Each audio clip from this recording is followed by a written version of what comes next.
If you've been in a coma for the last couple of months, then you probably don't know why this is a surprisingly hot topic.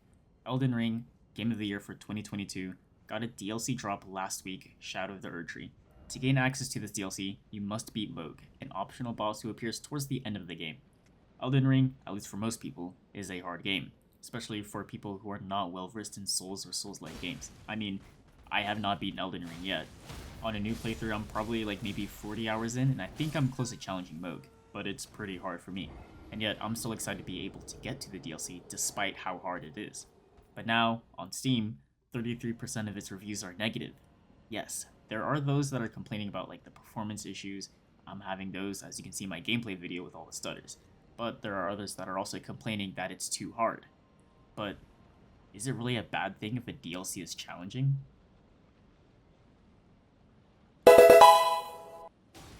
Elden Ring is not the only game with a DLC. Some of the games I played with DLCs are Kingdom Hearts 3, Tales of Arise, Pokemon Scarlet and Violet, Borderlands 2 back in the day, and I guess Legend of Zelda Tears of the Kingdom itself. And I think the majority of games that have DLCs that provide a significant amount of content also add a level of difficulty as they tend to be post-game content. There are exceptions to this. Tales of Arise DLC Beyond the Dawn was not a challenging DLC at all. It was more like a narrative piece of content that can be enjoyed by anyone who has completed the base game. Kingdom Hearts 3 Remind DLC also followed this, as the first half of the DLC was mostly narrative. However, there was also a boss gauntlet where you had to fight all 13 members of Organization 13 in a quote-unquote Souls-like setting. You do all that to challenge the secret boss, Yuzora. That was hard. I never completed all of it. I think the best I did was like beat 3 of the 13 bosses, and this was a game with Disney princesses in it. I was very satisfied with the DLC, and even if I never got to complete it, I had tons of fun with it. Pokemon Scarlet and Violet, on the other hand, was something I did not enjoy. It was very easy and I breezed through it, even though it was labeled as a challenging piece of content. I had more problems doing the puzzles before the fights than the actual fights themselves, and once you completed like the story aspect of it, it was over. There's no like repeatable activities that involved like battling other trainers that matched my level or anything like that. I was very disappointed. Legend of Zelda Tears of the Kingdom is a weird one. It was developed because they had too many DLC ideas in Breath of the Wild, so they decided to make a whole new game incorporating all these DLCs into it. I can see like the different things that were probably like a DLC idea, such as like building mechanic, depths, fusing weapons, sky islands, new enemy types, new outfits, etc. But it all came together perfectly into a really good, compelling sequel. And even though I played Breath of the Wild extensively, there were things in Tears of the Kingdom that were challenging. Not the main dungeon bosses though, those were a joke. And I know people were struggling with the tutorial island, and honestly, I feel bad for those that never played Breath of the Wild, because I was also having trouble with the tutorial island. But did having a challenging quote-unquote DLC tutorial island make people think it was a bad game? Of course not. So is it really a surprise that Shadow of the Erdtree DLC is challenging? Let's be real. Of course not. I think people forget that for a lot of people, this game is their first Dark Souls game. By the look of it, the difficulty wasn't aimed at people who have beaten Elden Ring. It was meant for people that have beaten 6 different Elden Rings. There's still a core audience that has played like Dark Souls 1, 2, 3, DLCs included for those, Bloodborne, Demon Souls, Sekiro, along with like other Souls-like games, including like Lies of P, Neo, Lords of the Fallen, Hollow Knight, Remnant 2, and etc. I think Shadow of the Erdtree was aimed at those people, longtime fans of like the From Software games. That doesn't mean that normal people like me and you aren't going to enjoy it. We just might have to put a few extra hours, which isn't that much when these other people have spent hundreds of hours into these other games.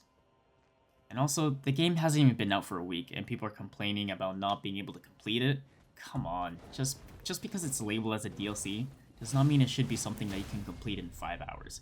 Look, I haven't even made it to where I could even play Shadow of the Erdtree, but you have a huge play space to discover things, grab new things, level up. You're not locked out of like the base content either. I think there's many ways to get stronger, aside from being in the boss room for so long after each repeated death. I may not be the best Souls player, but I know from like other open world games that if you're not strong enough, you leave, get stronger, then come back and try to beat it. If you find yourself not making progress or feel like you hit a roadblock, you just gotta start grinding. the way in Elden Ring is designed compared to other games makes that process a lot more fun, in my opinion. At least just going off by the base game. Just exploring is very fun and very rewarding. Honestly, it sucks seeing people complain about DLCs or even sometimes the base content being very difficult.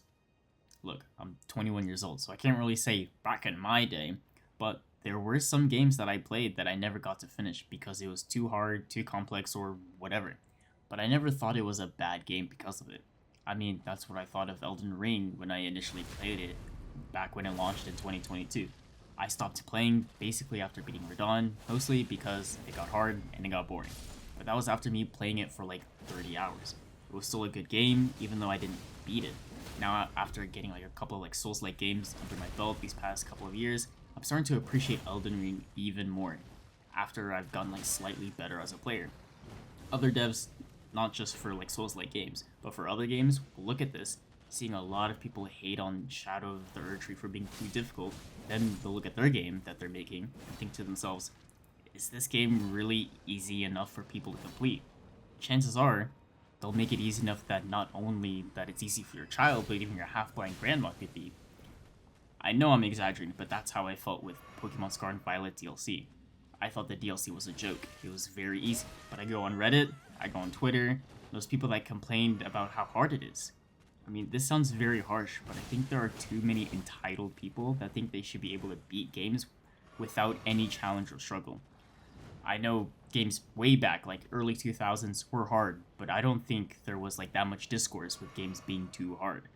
Maybe it's just a thing of the past, but I do appreciate challenging DLCs because I get that you want people to be able to experience the base game to the fullest, and if that means notching down the difficulty or adding like a story mode difficulty for casuals to enjoy it, then so be it.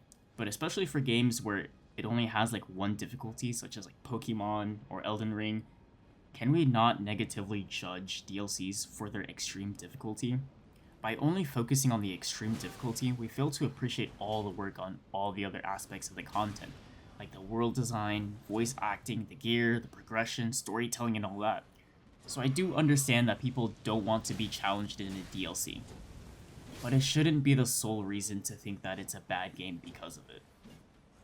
Thank you for watching. Make sure to like and subscribe to this video if you like this type of content, and if you have any suggestions for any game that you want me to play, you can leave a comment down below or come join the Discord link below that I'm active in.